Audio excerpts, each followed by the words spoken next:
Hey, what's up you guys, it's Caboose bringing you another Mortal Kombat 11 video, and today what I got for you guys here is my thoughts on the Kombat Pack. It's finally officially been revealed to us, all the characters that are going to be DLC in this game, and I want to talk a little bit about it, specifically 3 characters in mind, being the 3 guest characters that are going to be joining the roster. Now, before we get into everything, I wanted to ask you guys, of course, if you could leave a like rating on the video as it shows your support, and I would really appreciate it, so if you could leave a like, that would be awesome. And with that said, well, let's get into this. So I did a reaction earlier this morning to the Kombat Pack trailer. You can check it out right now. It is available on the channel at the moment. And well, in that reaction, I had some things to say about a specific character that's going to be in the DLC roster. I do want to first start off talking about the other 2 guests that were revealed, first being Spawn. This character looks exactly as I hoped he would look in MK11. Perfect design, comic book accurate. This is Spawn in Mortal Kombat as I would have hoped he would look. Now I'm just looking forward to seeing what the gameplay is going to be like for the character and what the gear and the customization is going to be like for the character. And we can see that he does have that cape, so I wonder how that's going to factor in, because I'm assuming he's going to be using it within his gameplay. Otherwise, a major missed opportunity there. So when it comes to Spawn, I am just beyond hyped for the character, but he is going to be the last one making his way into the game all the way until March 17th, 2020. Now, for some people, this is pretty upsetting, and I won't lie, this is definitely upsetting for me as well. Overall, the gaps between the DLC characters, it's going to be quite the wait. We're going to have to wait at minimum a month and a half between each DLC, and for some of them, a full 2 months. It's quite a bit of time, yes. And I also understand that people are going to point to Injustice 2 and say, well, hey, they released the DLC characters every single month and they worked that through all the way until the TMNT. I get that. I understand that we're trying to look at the previous example that NetherRealm has set and we're holding them to that standard.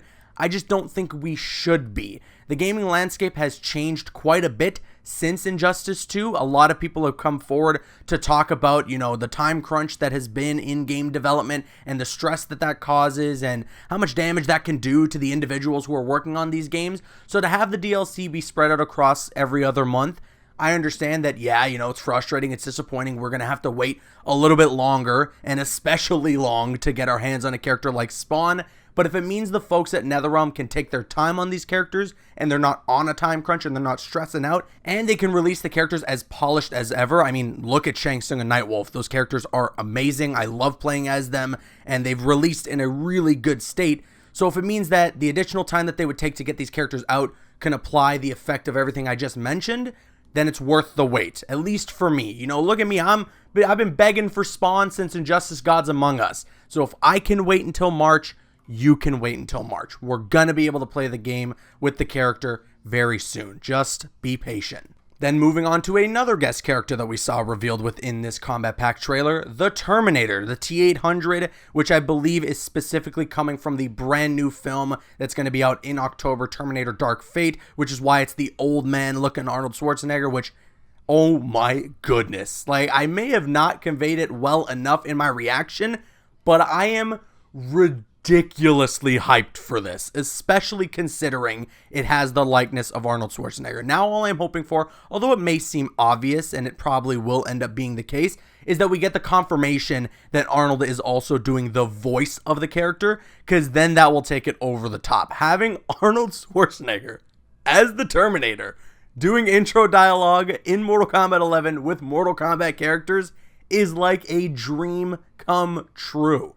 You see he's holding the shotgun there that he had from T2. Oh my goodness. And I really wonder what that character's kind of fatal blows or fatalities are going to look like. It's probably going to be amazing. And even with the Terminator, they can have a lot of options available to them in terms of the customization. I'm sure that shotgun is going to come into play with that specifically, but I wonder as well if you can kind of change the different exoskeleton that he's got there, because you can see parts of the face is ripped up and you can see kind of the T-800 face underneath there. So maybe that will apply to the customization as well. There can be some really cool options here when it comes to customizing and making the Terminator look different, and obviously adding in references from the previous films, not just having it apply to Terminator Dark Fate, which comes out this October. And then last up, oh boy, this is the one that maybe I'll get a little bit of hate for, which, you know what, if that's what it takes for me to give you guys an honest opinion, that's what it's going to take. The Joker is going to be DLC in Mortal Kombat 11. He's going to be one of the last DLCs coming out in January, just before Spawn later in March of 2020. And I'm not a big fan of this choice. I really am not a big fan of this choice. Now, when it comes to the design, I feel like a lot of people are really upset over that for some reason.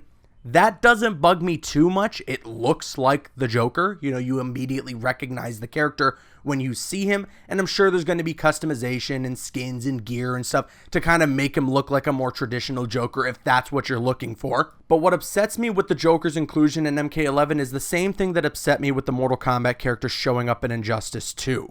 I can play the Joker in a fighting game, a NetherRealm fighting game that came out just 2 years ago.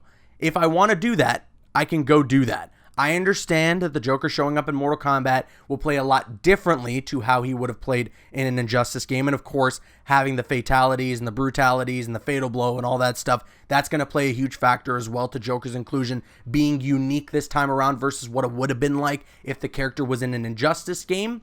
But still, I want to see characters that are kind of unique to the franchise or returning Mortal Kombat characters. Spawn, we haven't seen him in a fighting game since Soul Calibur, and he really wasn't done that much justice in Soul Calibur, so it's very exciting to see the character show up as a guest in MK11. The Terminator, never been done before, so that is something super exciting as well because it's going to be brand new, something that we've never seen.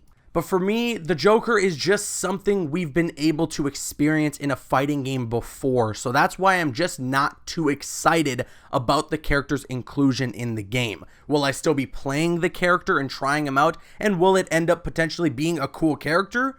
Maybe. I mean, when it came to Injustice 2, I really did not like Sub-Zero being in the game, and he was one of my mains in that game because he plays so well, and I really like the specific playstyle that comes from that character. Doesn't mean that I was going to be gung-ho about Sub-Zero being in Injustice 2. I still would have preferred we just get another DC character or an additional guest character that hasn't been done before, similar to what they did with like a TMNT or Hellboy. I don't mean to rant too much about this. I understand that a lot of the folks at NetherRealm are going to be working really hard on this character, and if you're excited about the Joker, if you're looking forward to playing as the character in Mortal Kombat 11, that's more power to you. You have every right to do so, and that is okay. There's nothing wrong with that. I completely support anyone who has a different opinion from me on this subject specifically. That's just my opinion and my personal thoughts on the character showing up in Mortal Kombat 11. And who knows, maybe we get a second combat pack and we can get some more characters added in MK11, some other fan favorites that some people have been asking for,